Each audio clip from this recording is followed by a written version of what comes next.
Good morning, everyone. Welcome to Black at Apps, Black History Month session on international diversity. We have a wonderful speaker planned for you, Ms. Saraounia Mboka-Boyer, the founder of the Love Africa Initiative. Ms. Mboka-Boyer presentation is actually a continuation of last year's International Black History Month presentation on diversity.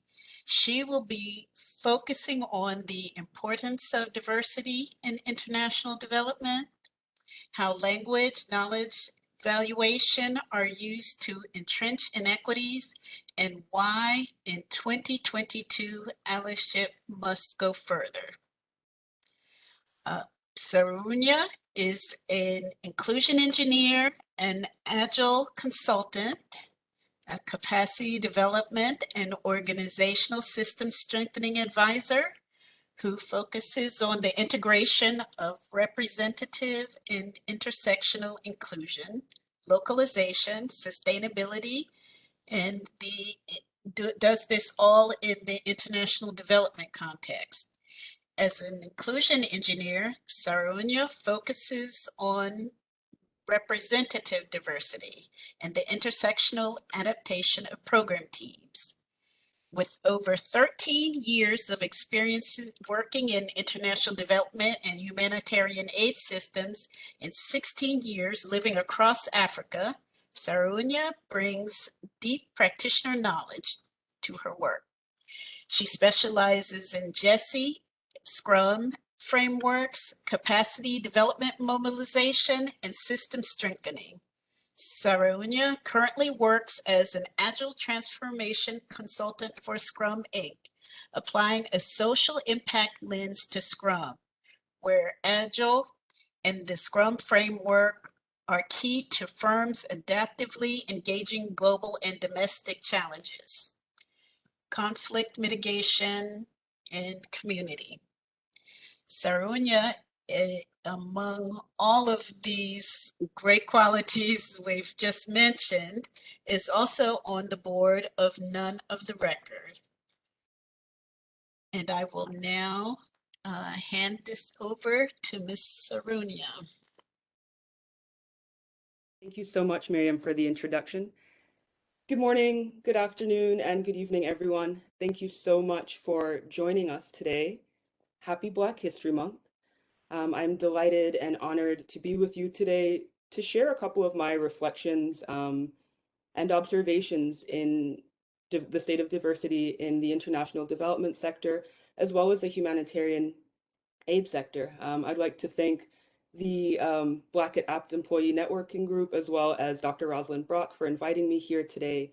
And I look forward to sharing my thoughts with you all, and hopefully afterwards having a very deep and robust and honest conversation about the work that is being done and the work that we will continue to do. As we get started, I would just like to preface that many of the things that I will be talking about today can be applied across different contexts. We always need to ensure that when we're thinking about diversity, equity, and inclusion, that it is context specific. To that end, because it's Black History Month, I will be focusing on diversity in the context of Black people and people of African descent, wherever in the world they are. If we could go to the next slide, please. So this is me, somewhere in the Indonesian archipelago, eating a rambutan, or monkey fruit, as they call them, monkey apple, sorry, as they call them in Liberia. And this was the last international trip that I took. This was the last time that I was able to go and work with partners and communities and do, what I enjoy the most, supporting people and facilitating their ability to develop solutions that make the most sense for them. When I engage a situation, I think it's most important to do place setting. And in order to do the place setting for today, I've chosen to share some of these identities that are most salient and important to me. I am Black. I mean, some folks may say obviously, but I'm Black I am a woman. I am an African American. And when I say I'm an African American, I mean it in the literal sense. My father is a Black American and my mother is from the Central African Republic. So my views on Africa and its relationship to the US and vice versa are greatly informed from where I come. I am queer. I am part of the global majority. I am under the age of 35. If we consider that the average age of youth of Africa is 19 years old, we need to really ensure that more youth are represented in our spaces. I am a Pan-Africanist. And finally, I am an inclusion engineer. And when I say that I'm an inclusion engineer, it's not that I don't know, build software platforms or tractors or cars or things like that, but my way of being an ally, and furthermore, my way of being an accomplice to the people who are doing work in diversity, equity, and inclusion in such a way that we can get to long-term equality for all, is by leveraging my platforms to create and engineer opportunities for inclusion and access. And so I share these identities with you all today to highlight that during this presentation and throughout my career as a development practitioner and I suppose as a human being, these identities frame and affect my view of the world and how I show up. And so as we think about the context of Black History Month and Black people, let's consider more than what's on the surface level and the different identities that people have and how that affects how people show up and how people feel in spaces. If we could go to the next slide, please.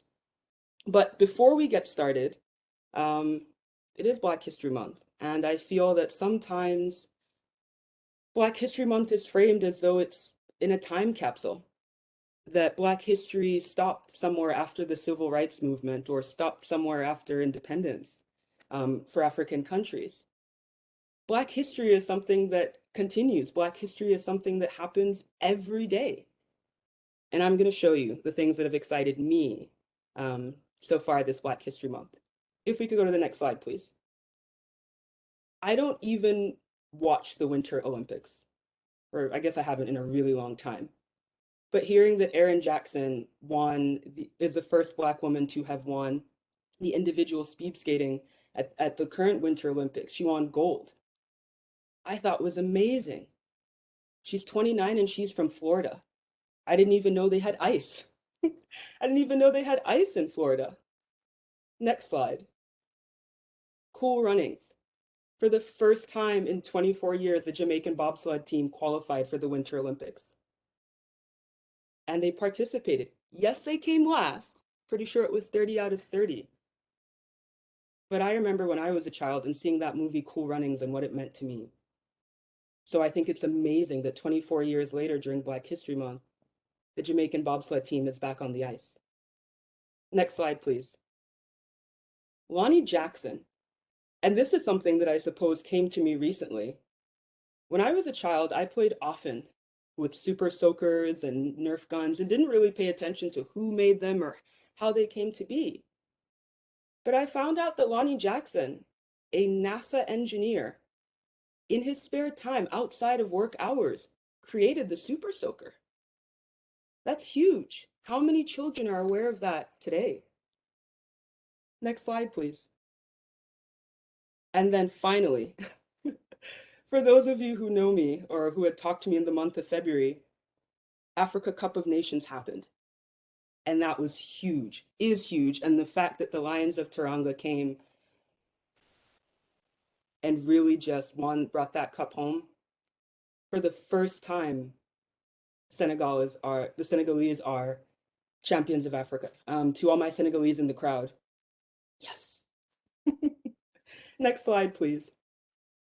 I share this because Black History Month is not only a time for us to reflect on the negative things that have happened or the hurts that we've felt as a society, as Black people, or the work that we need to do, but also a time to give ourselves flowers, to give people flowers, to acknowledge, wow, there's some really cool stuff that's going on. And furthermore, Black history is American history. Next slide, please. And even further than that, Black history is African history. It may just come from a slightly different place, Next slide, please. Or actually, if you could go back to the previous slide, apologies.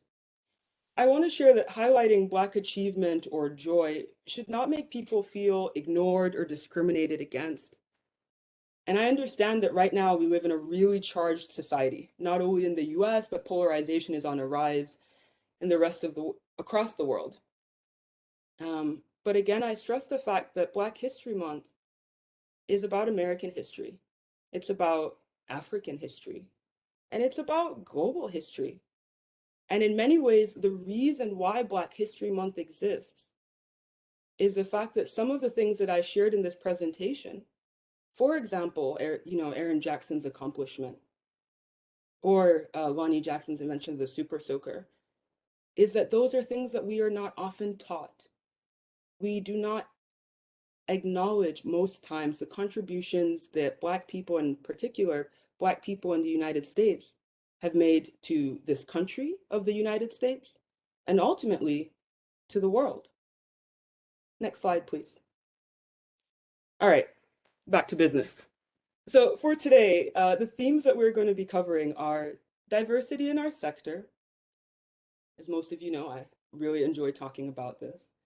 How and why most attempts are falling short or failing. Representation, the importance of language and etymology, and how that frames our perception of each other, of our colleagues, of the work that we do.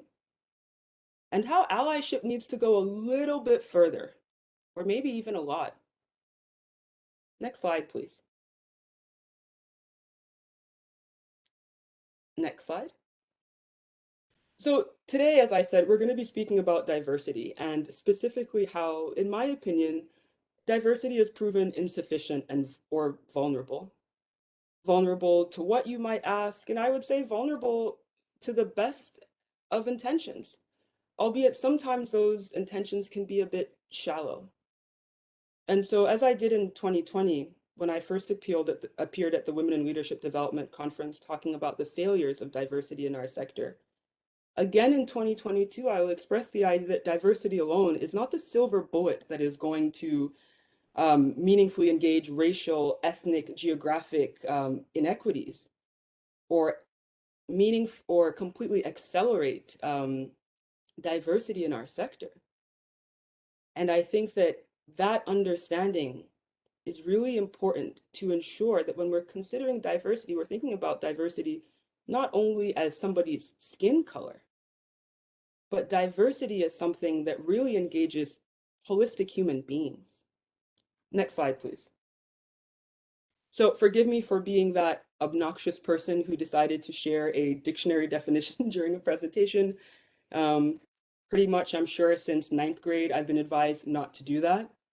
But I thought it important for the presentation today to make sure that we are all on the same page. And so I decided to use a Merriam-Webster dictionary definition of diversity because of the fact that I think that there are many different interpretations about what diversity is in our society, in our sector, in the conversations that we have amongst each other. And so it's really important for me that for today, we are understanding diversity as the condition or fact of being different or varied, a variety.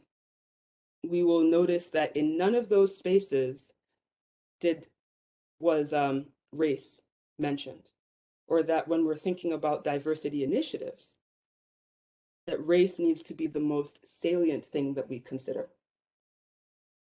Because race, as everybody knows, and something that Black people in particular know, is not the only part of your identity that shows up or that is seen or that affects how people perceive you or how you exist in the world.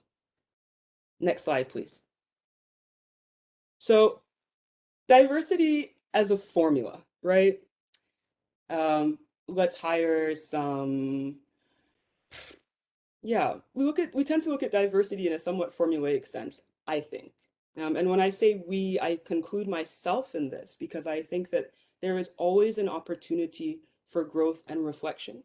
Even if you consider yourself an expert or you consider yourself a part of that specific group, And apologies for looking down. I just want to make sure that I'm keeping good time in such a way that we're able to have a robust conversation at the end. But so as I'm saying, oftentimes in our sector, we've looked at diversity as being somewhat formulaic. Hire an Asian person to work in the Asia portfolio, hire a couple of Black people, hire a Spanish speaker, a Latino person, or even partner with local organizations. However, we run the risk of doing harm in our shallowness, in our rush. We have been focusing on skin color and not a holistic person. Yes, they are Black, or they are white, or they are Asian, or they are Latino or Hispanic. But how are they at doing the work? Are they contributing to the mission? What are the outcomes that they're bringing? What is their impact? What about diversity of dissent? Having differing opinions, opinions that are not the same as ours. What about diversity of experience? What about class diversity? Next slide, please. And before we continue, I just want to check in. Are we able to have closed captions today? I'm not able to see them on my screen. If somebody from the apps team could let me know, that would be helpful.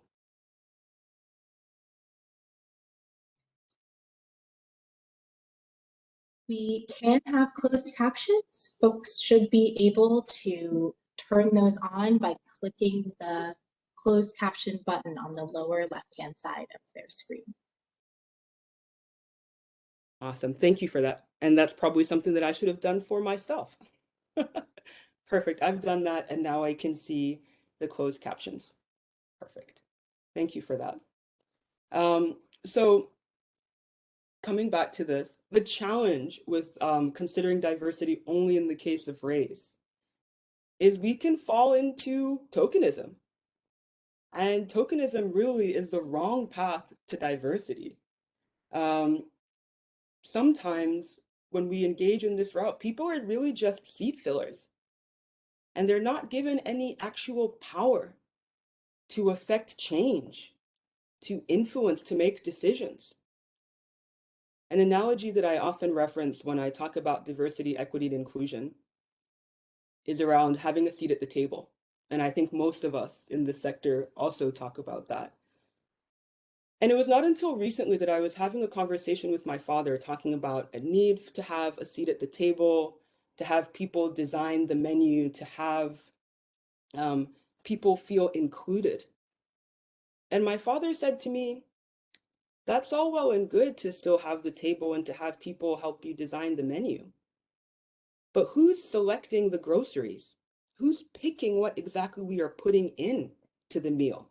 Who's deciding what is nutritious, what is of value, and who's not?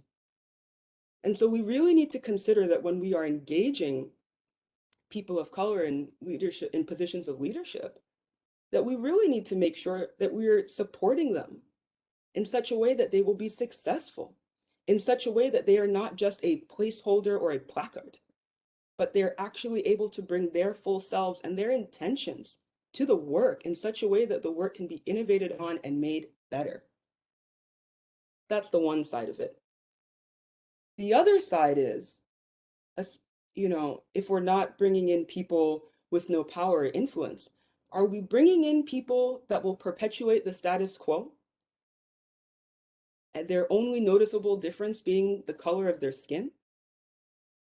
I won't get explicitly political on this call, but I think that we must all be aware that just because somebody is of a certain race or skin tone does not mean that they are different from the environment in which they came from. Next slide, please.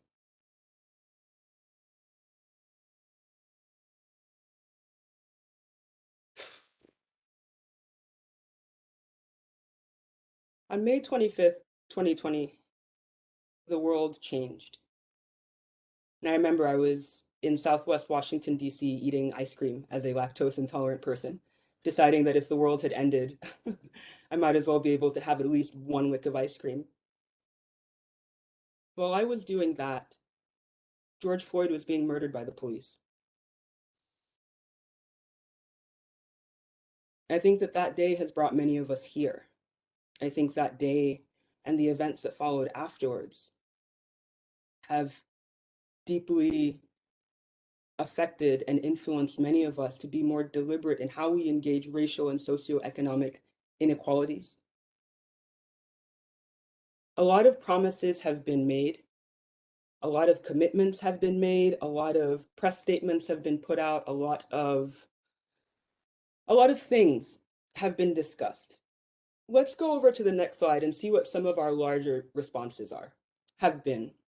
And when I say us, I don't necessarily mean us specifically as a sector, but as a sector, we exist within a society.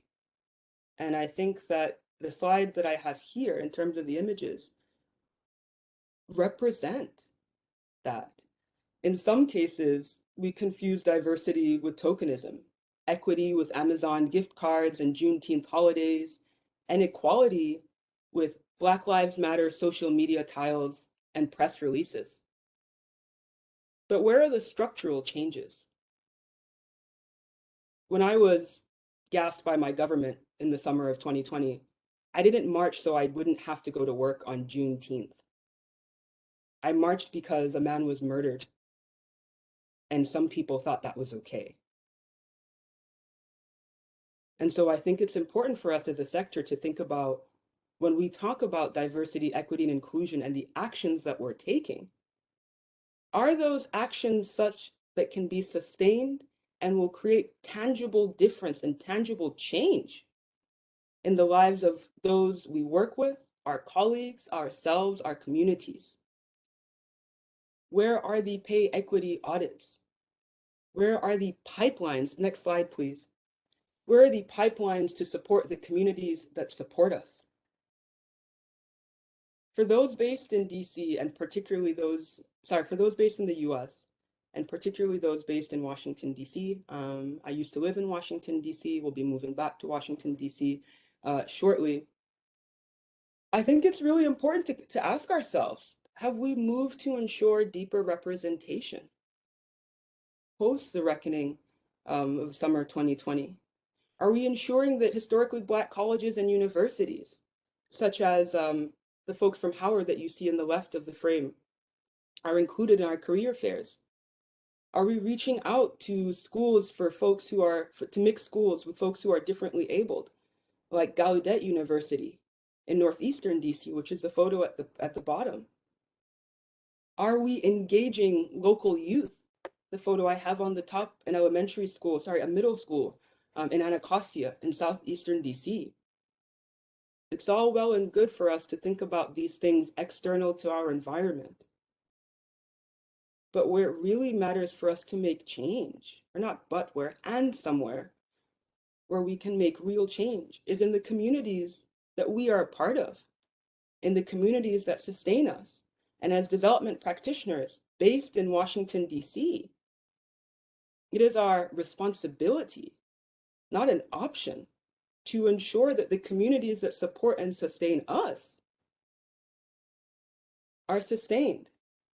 Let us not forget that Washington, D.C. used to be known as Chocolate City. However, there is a real issue with the amount of access and representation and engagement of Black people from the DMV in our sector. Furthermore, to bring it a little bit more international, when we are hiring internationally with our country office colleagues, are we engaging recruitment processes and tools that are most accessible in the local context? Or are we just putting things on our websites and on LinkedIn, or maybe on Indeed.com? But are we really leveraging platforms in those spaces? Next slide, please. So what we had just heard was where I think that diversity is and we have a lot more work to do. And so before we talk about what we can do, I want to talk a little bit about how and why most attempts at successful or effective diversity, equity, and inclusion are falling short or are failing. And to quickly note, I am deliberate in saying diversity, equity, and inclusion, and not diversity, equality, and inclusion. Because in order for us to get to equality for all, we need equity setting. Next slide, please. And so I think for me, one of the main things and one of the main ways I think that we as a sector have been falling short is that oftentimes we're engaging diversity on the surface level. Diversity initiatives have been reduced to skin color.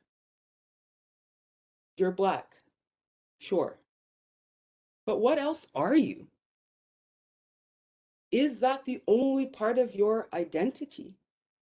And when we risk staying at the surface level, we risk not realizing, acknowledging, and celebrating the diversity that exists within groups. Next slide, please. And thank you so much to Kayla for being my disc jockey or my slide jockey during this presentation. And so I know it may seem obvious to say when talking about diversity within groups, but I think it's important to state explicitly, particularly this Black History Month. Not all Black people are the same, and we are not interchangeable with each other. I, as a African American woman, am not the same as a Black American based on my lived experience. Yes, I have a Black American father. I grew up overseas and I didn't grow up in the US.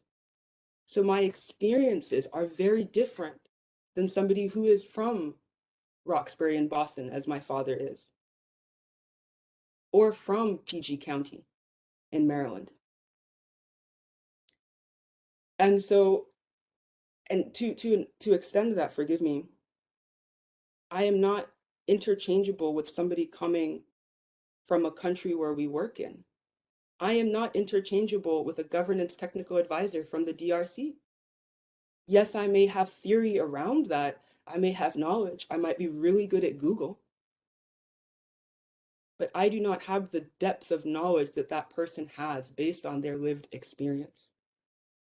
Skills are something that can be taught. Experience and potential cannot be. Let's consider in our sector really leveraging and engaging diversity within our groups. Multiple identities can exist within an individual: ethnicity, gender, sexuality, ability status, culture, class. Looking at myself, I do not choose when I am Black. I do not choose when I am African American. I do not choose when I am a female. I do not choose when I am queer. I exist and inhibit all of those identities at once. There are times where I wish that I could escape them. I feel like my life would be a lot easier, but I can't. And so it's within those differences and within that diversity of self that I found strength. And so in our workplaces, we need to ensure and deliberately engage and celebrate these realities, the realities of the diversity within groups. Next slide, please. I'm sure for many folks on here, I don't even need to introduce this lady.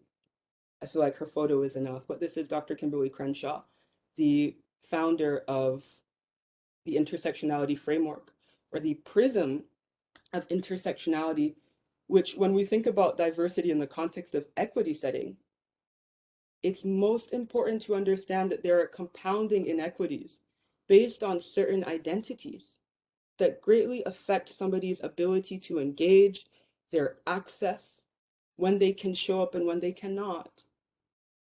Being Black and female, being Black female and undocumented, being Black male and differently abled, being neurodivergent.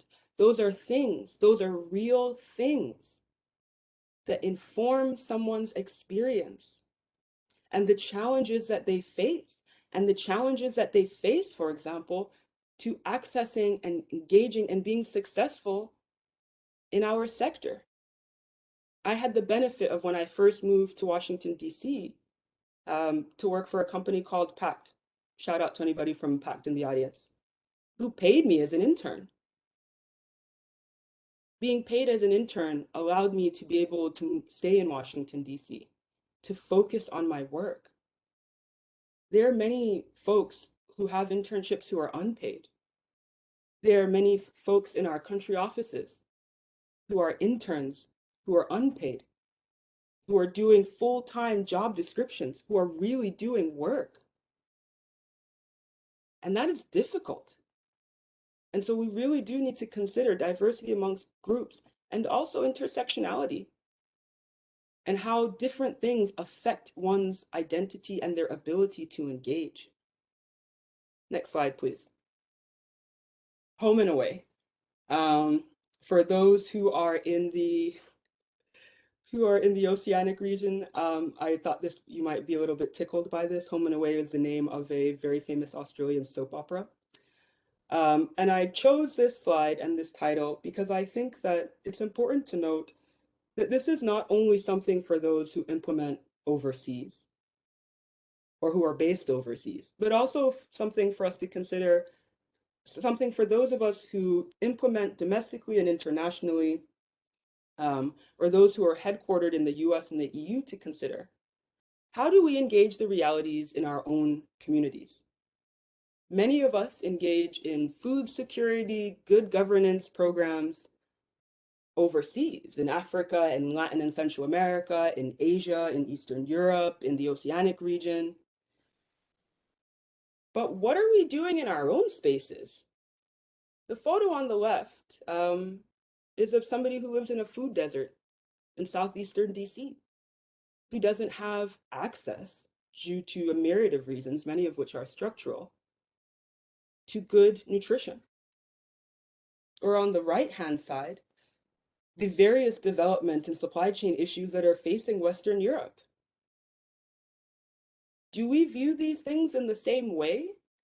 Or is it just because people are in the global south or third world countries that action needs to occur? And to be very clear, the global south is not a real thing, nor are third world countries. And so I'd like for us to take a moment to reflect and to ask ourselves, why? Why is that the paradigm?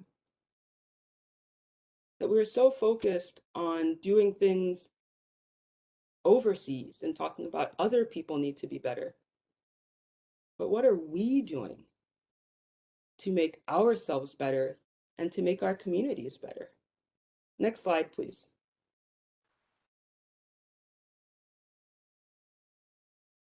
Furthermore, we need to ensure that diversity, equity, and inclusion is context specific. There is no such thing as one size fits all, because issues of equity and inequity look different in different spaces. In the United States, for example, one of our main challenges or issues around inequity may be around race and class. However, if you are in South Asia, those may not be the same issues. It may have to do with caste, depending on what country you're in. If you are in Eastern Europe, phenotype and skin color may not be the major issue. Are you Roma or non-Roma?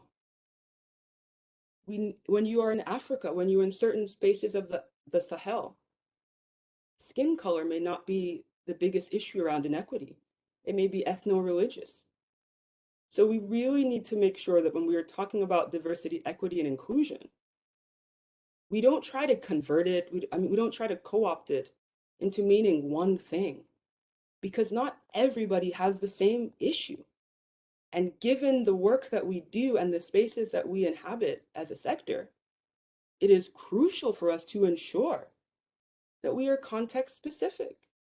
Because being context specific, as we'll discuss a little bit later in this presentation, is how we avoid negative effects and how we can ensure that we are not doing harm. Next slide, please.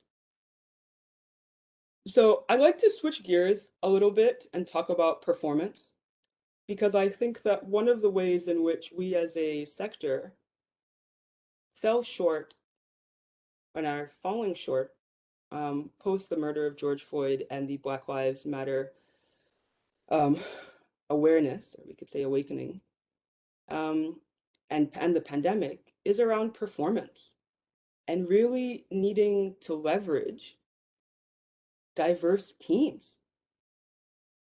From the context of business agility and increased performance, diverse teams are faster. Quite literally, I suppose that's the definition of agility, but they're able to deliver.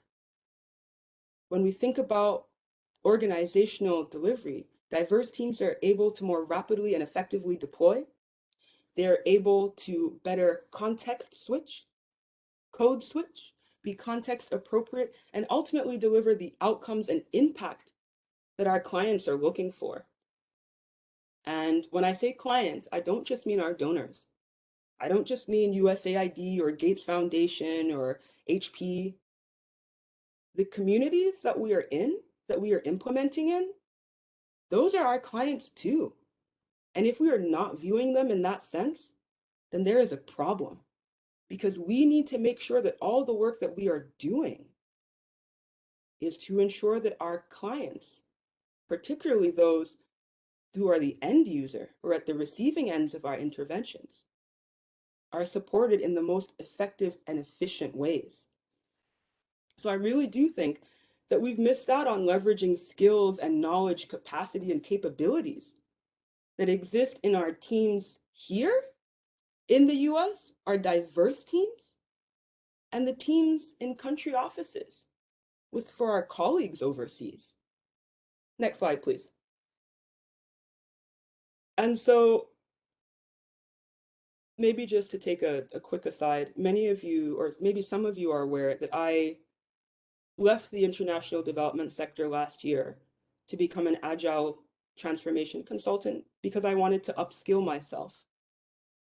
I wanted to stop talking about what was wrong with the sector, or what I thought was wrong in terms of efficiency and effectiveness, and go and find a solution. And in the 7 months that I have been working within agile frameworks, and particularly agile Scrum, I'm seeing that agile teams thrive with diversity of experience, skills, and thought. Diverse teams are better able to innovate and update and create.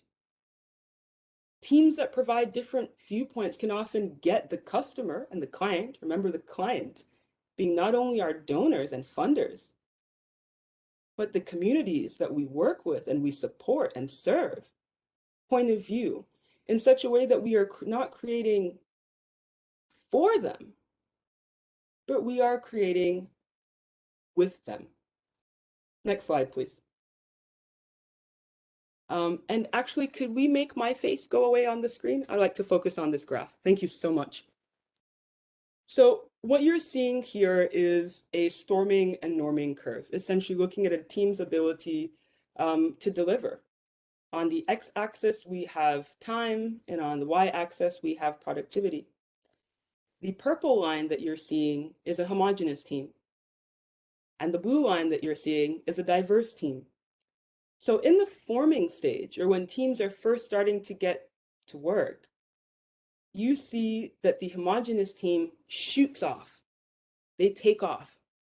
Storming is when there are a little bit of challenges, norming is when things start to settle, and performing is ultimately where we're trying to go.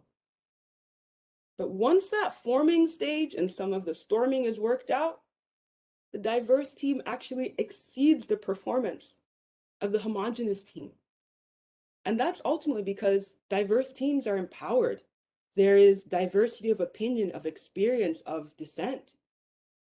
Diverse teams are T-shaped, which means that they have a wide breadth of knowledge and they also have depth of knowledge. So when we are thinking about performance, particularly in the post-pandemic world, let's consider about how we can more effectively engage diversity in our teams from the context of business agility to ensure that the outcomes and the impacts that we are one, contractually obligated to, and two, hoping to support, don't stop. Don't take a 6-month break because we can't get anybody on a plane to go X space. But that we're really being asset-based in our approach and leveraging and focusing internal capacities and skills. Next slide, please. At this juncture here, I would just like to pause for maybe like 3 minutes in case anybody has any clarifying questions, if there's anything that folks need clarifying on. I've said a lot. If one of the folks from APT can help me facilitate this process. Are there any questions? Does anybody need any clarification?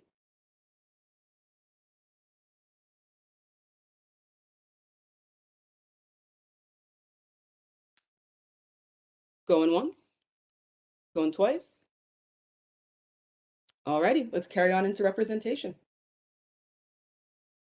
Next slide, please.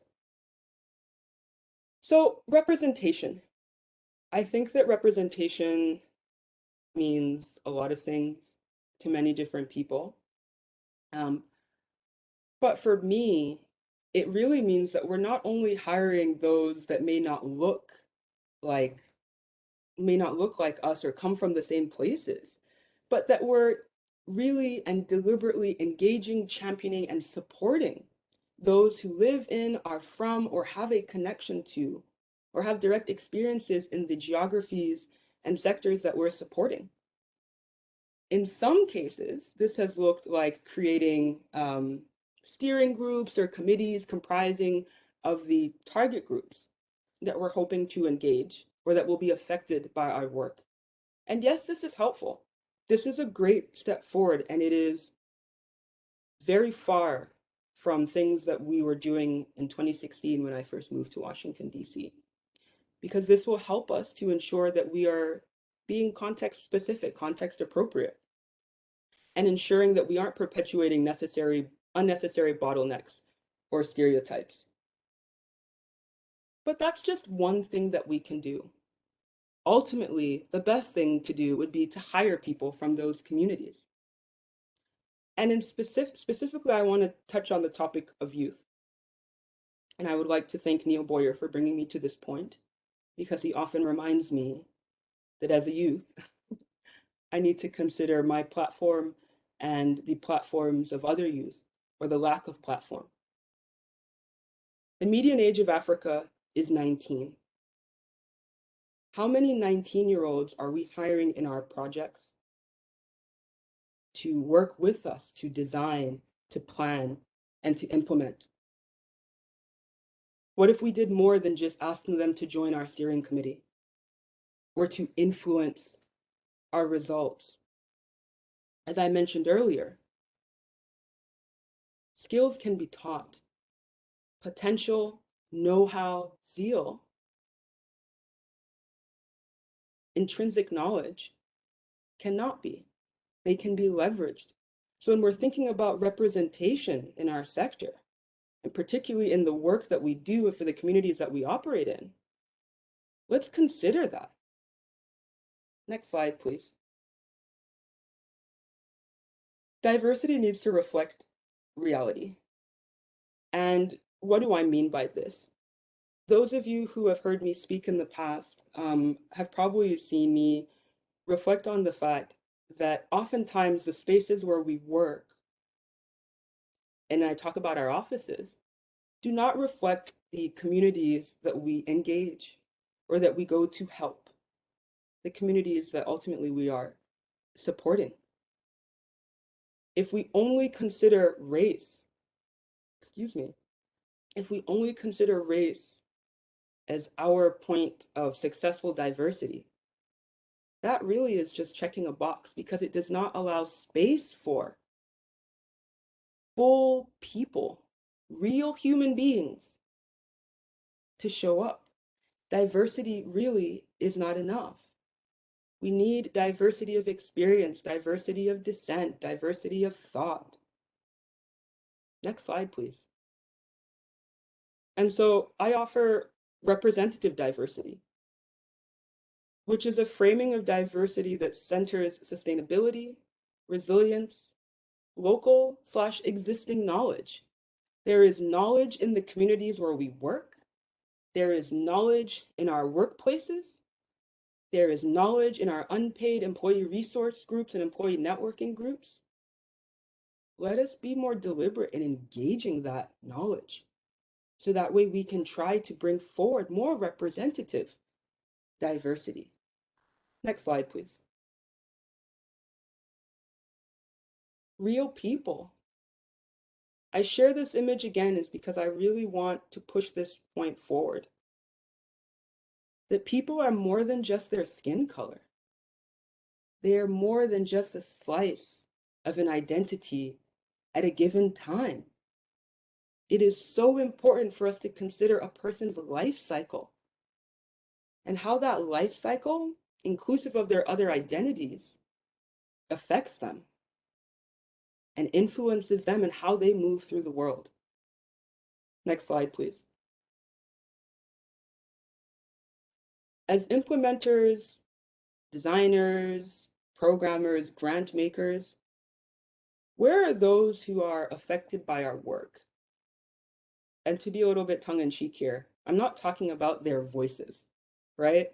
I'm talking about actually where are they in our structures?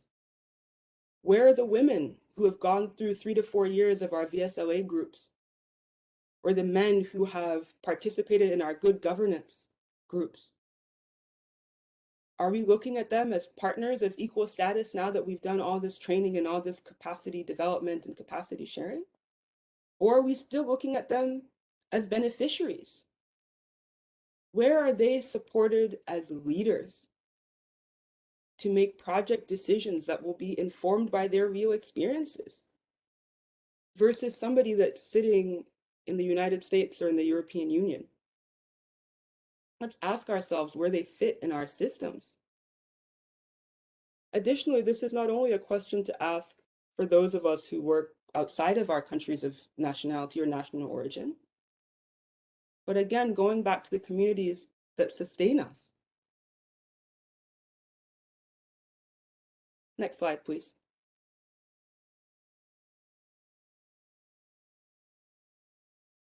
There are 4 images that I have here. Black Lives Matter protests, an Indigenous water protector protest, 3-finger anti-coup protest in Myanmar, forgive me, and a protester in Belarus. The need for inclusion and diversity does not exist in a vacuum, in the vacuum of our programs. For those of us who support the 3 Fingers movement in Myanmar, surely we can see the through lines and the commonalities between that and the Black Lives Matter movement, or Indigenous water protectors, or events in Belarus. Thank you for the time check. I will speed it up a little bit. Thank you. Next slide, please. And so one of the main things is that we need to really think about doing no harm or not doing harm. That should be the #1 lens that we put on. We need to think through the assumptions and the biases that we know exist with knowledge, valuation, respectability politics, who is able to access opportunities within our projects. Again, is it the people who we support and the children of those people? Or is it people who look like us and talk like us? Next slide, please. Language and knowledge. Next slide. In this section, we're going to be talking about words and how words have power in the sense that they frame how we move through the world. And I would like, next slide, please. I would like to reference last year's Black History Month talk at APT, where Ms. Reese talked about racism in the international development sector. Next slide, please. Last year, Ms. Reese shared around the historical context of international development and how racism and colonialism is something that strongly led to the creation of our field of our sector, forgive me, and many of those negative tropes and baggages remain and exist today. I'm going to now show you a series of slides to demonstrate how words affect our perception on reality. Next slide, please. Slave. Oftentimes when the history of African Americans is discussed, it's discussed in the history of slavery. They were slaves, we were slaves, slaves. However, I don't think that anybody chose to be a slave. Being a slave is a state of being. Next slide, please.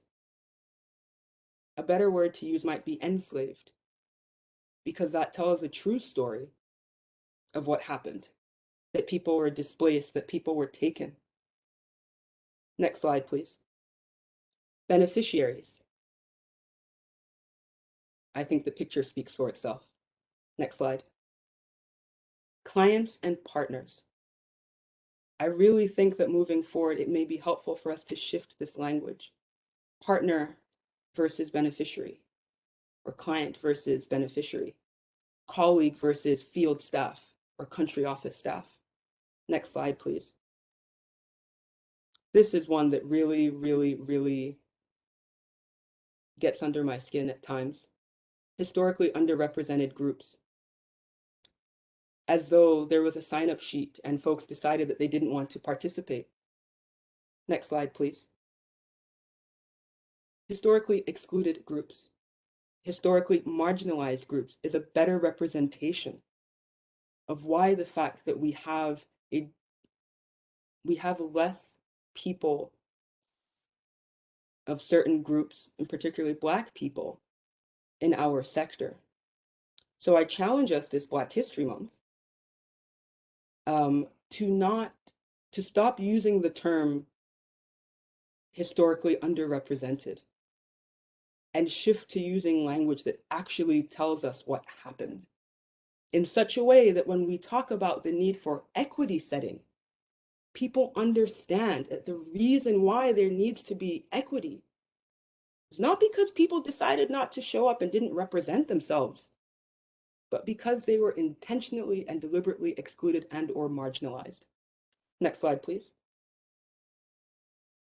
And so just to close on this section around language, really, our use of language is important because it can perpetuate stereotypes. It can create false truths. It can disempower. Next slide, please. Again, just to add an extra layer, there are no such thing as historically underrepresented groups. Next slide. Again, this is a repurpose from the slide of last year's speaker, Ms. Reese. And she shared about how the structures and practices of our industry replicate colonialism in many ways. And so I encourage us all to reflect on what we've done since Ms. Reese gave that talk at Apt Black History Month in 2021, and what are the things that we will do moving forward to ensure that we are not replicating and we are not reinforcing colonial practices in our industry. Next slide, please. Allyship. And I had a lot of fun. I had a lot of fun going through this section and thinking about and creating this section for you all today. It's a little tongue-in-cheek. And if we can kindly allow me to go 2 minutes over the time box, just to wrap this section over, to go until 11:32. Next slide, please. Two people who have been inspiring me a lot lately are Dr. Akila Cadet. She is, I think she's often referenced as the Olivia Pope of diversity, equity, and inclusion. And she writes a lot around allyship and complicity. Her work has greatly informed my perception of the issue. And the other person is my father, Neil Boyer, who constantly and constructively challenges my assumptions around allyship and diversity. Next slide. Oh, sorry, please can you go to the previous slide? Allyship is helpful, but it's really just the beginning. It's almost kind of like the difference between a show pony and a workhorse. Show ponies are great. Amazing, you know, super expensive, race everywhere. But a workhorse really gets things done. Next slide, please. Allyship, however, tends to present an opt-in or opt-out culture. Choosing one has the time to be able to actually help or engage. And it's like, I get it. Mobilizing and being an activist is hard. It does not, however, sustain the engagement needed for tangible change in the communities we work in our sector, and ultimately our societies. And for some folks, we don't have the option of deciding to be an ally for one cause or one group today and an ally for another. Next slide, please. Allyship, or simple allyship, at times can be dangerous. Allyship at its worst can put the person facing an inequity in an insecure position of not wanting to offend their ally or challenge what an ally is offering or suggesting in fear of losing their support, which can further compound inequities. And so I appreciate allies, and allyship is definitely important and needed. And as I mentioned a few moments ago, simple allyship is not enough to sustain the change that we need. I need accomplices. I need a getaway driver. Next slide. The accomplice. In 2022, I need somebody who will do the work with me. I need somebody, next slide, please, who is going to show up even when I'm too tired, or whether I ask them to or not. It really needs to be around personal principles. For something that's as important as equality and inclusion and societal well-being, it should not be dependent on altruism, or because I have a Black friend, or I did Peace Corps in a Black country, so for today I'm going to care. If we truly believe in the principles of our sector around creating better living conditions, standards, and societies for everybody to have equal access, we need to show up, whether that happens whether people see that, it happens in the light, or it happens when nobody is looking. Next slide, please. Allyship, oh, sorry, next slide, please. Allyship can be as simple as LinkedIn. Liking a post is helpful. It does some things to the algorithm, but resharing it in your network does more work, because that indicates to the people in your network that this is something that you're passionate about. And so I would like to give a quick shout out to Kaylin Sullivan, who is my constant LinkedIn accomplice.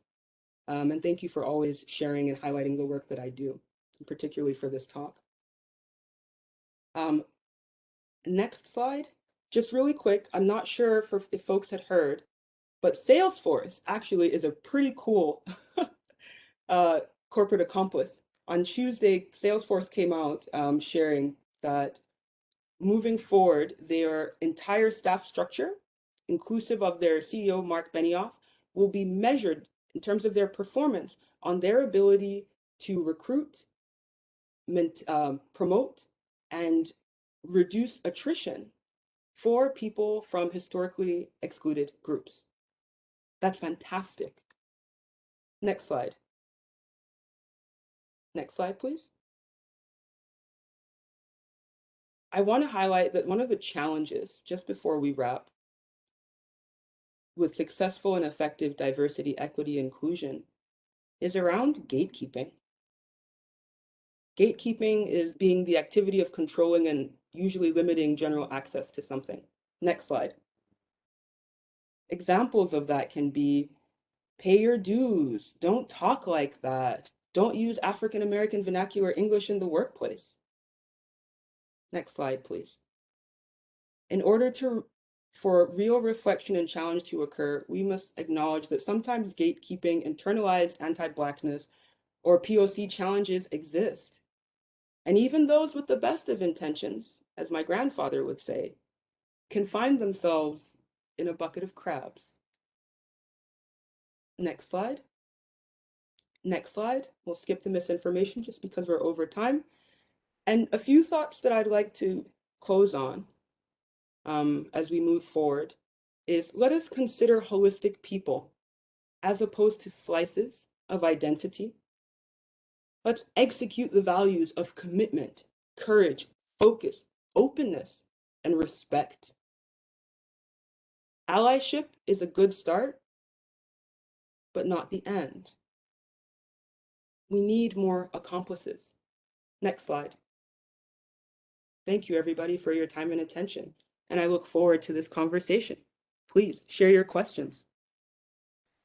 So thank you, everyone, but please continue to add your questions to the chat box. But one of our questions that we came in thus far was, what was the reference for the graphic that you had for diverse teams? So that is actually a graphic that we use at Scrum Inc. When we're looking at diversity in teams. So that's just something that we came up with at work. You can Google that. It is actually called a storming and norming curve. Please do follow up with me. I'm happy to share those resources with you or have conversations around how diversity can help to increase your team's performance. Is there a, oh, sorry, it's coming in a little fast. Is there a link for the Salesforce news release? If you go on LinkedIn and you look at the trending stuff from Tuesday, you'll see it there. Lovely. And then a lot of people just had comments, particularly how language around diversity is everything. People also spoke to unpacking DEI terms, and they found that very informative. And then also people were speaking to the upskilling yourself. Could you speak on that a little bit? Yes.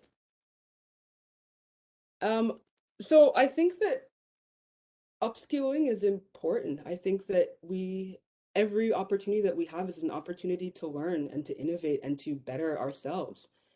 And so I'm not telling everybody to quit.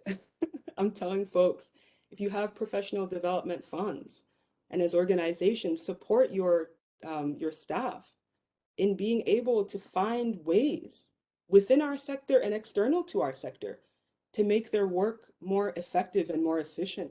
And ultimately, the reason why I joined Scrum Inc. is that I got tired of being frustrated during project design and during program design. And I also really hate Gantt charts.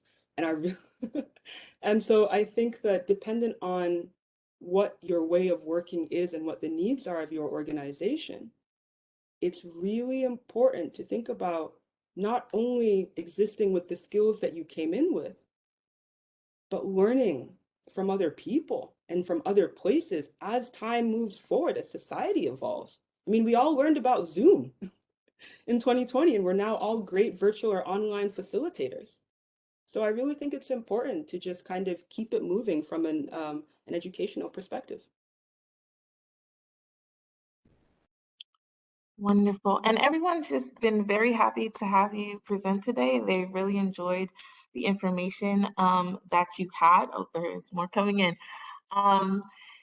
One question was, can you share where I may be able to find the metrics or KPI around measuring institutional bias in an organization so we can baseline where we are today in my department and measure improvements as we set out to erase systematic institutional bias in our process and systems? That was a mouthful. That might be best as a follow-up email on LinkedIn.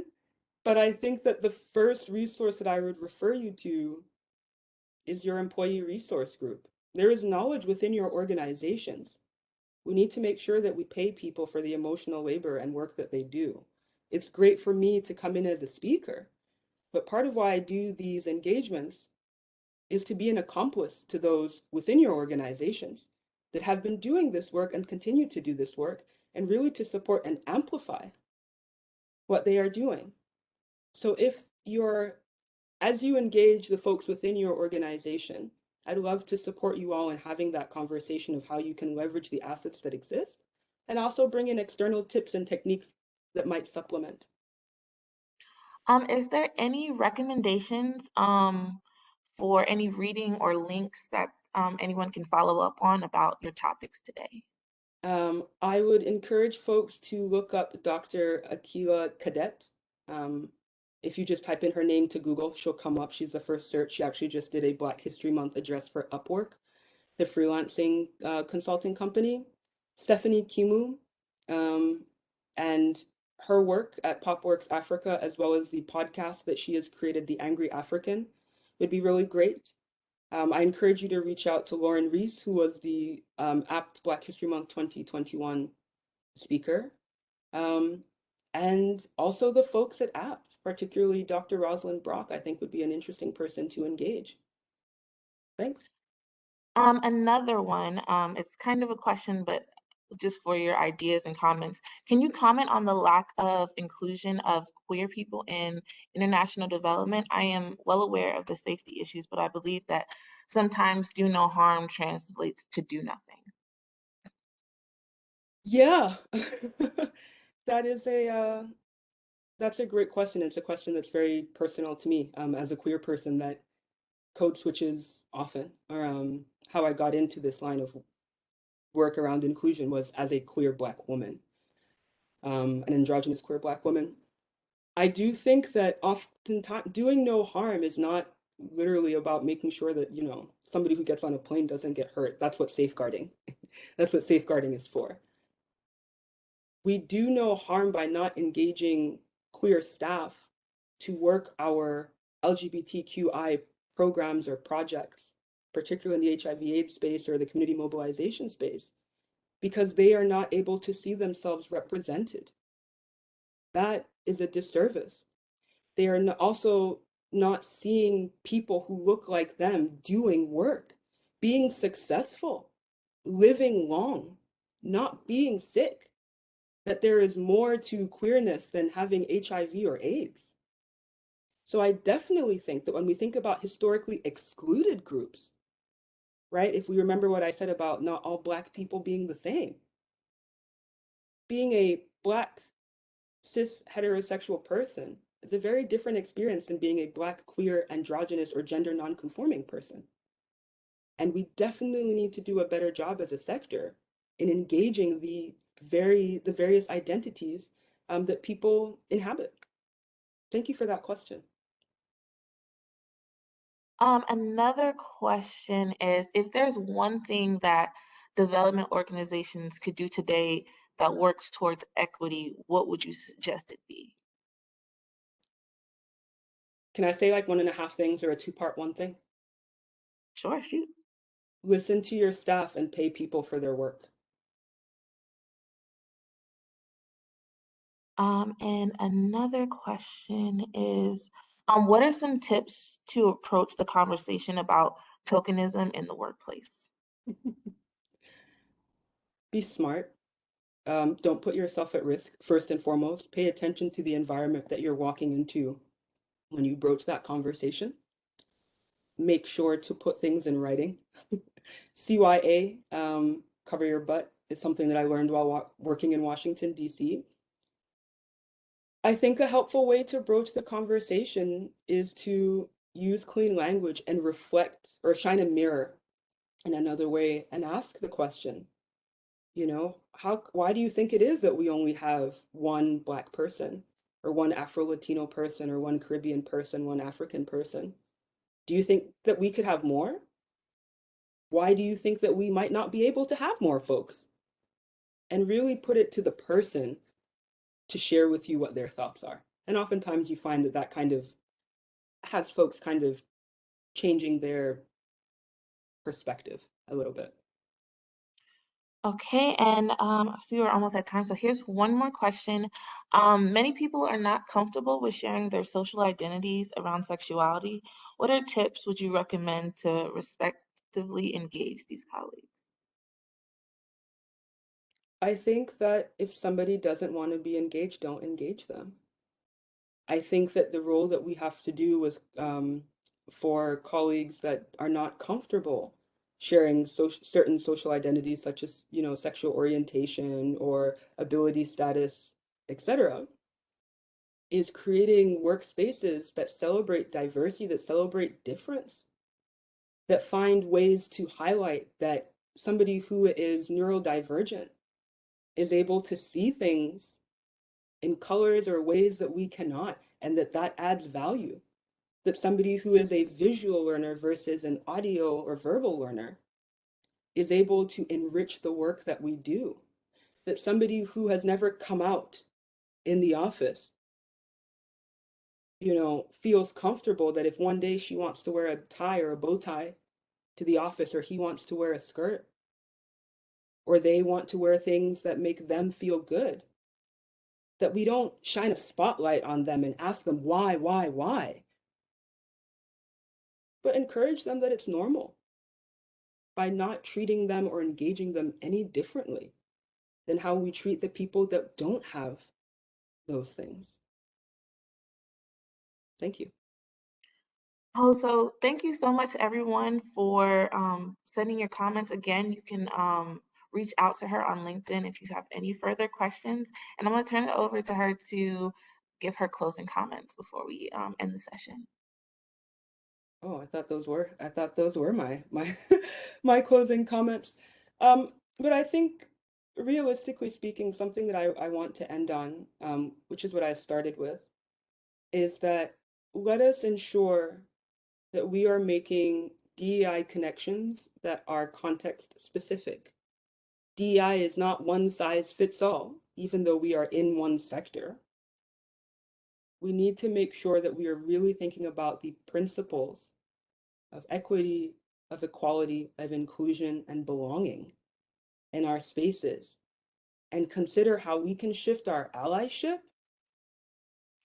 to complicity so we can get things done.